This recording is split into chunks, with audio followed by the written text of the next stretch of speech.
వాక్యము శరీరధారిగా నువ్వు ఈ లోకానికి వచ్చావా అంటే నీ జీవితంలోనికి కంటి ద్వారా, చూపు ద్వారా, మాట ద్వారా, చెవు ద్వారా, స్పర్శ ద్వారా, ముక్కు ద్వారా ఏ పాపమైతే ప్రవేశిస్తుందో, ఏ దోషమైతే నువ్వు చేస్తున్నావో ఆ పాపములు, దోషములు పరిహరించడానికి నేనేం చేశానయ్యా అంటే కృపా సత్య సంపూర్ణిగా నీ యొద్దకు నేను వచ్చాను అని చెబుతుంది.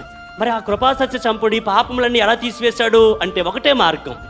పాపం ప్రవేశించడానికి 5 మార్గాలు ఉన్నాయి, కానీ పాపం పోవడానికి ఒకే ఒక్క ఎవరా మార్గం? ఏసే మార్గం, అంతే కదా. ఇప్పుడు నోవాహు వాడకి ఎన్ని అంతస్తులు ఉన్నాయి గమనించండి. నోవాహు వాడ ఎన్ని స్టేర్లు కట్టారు?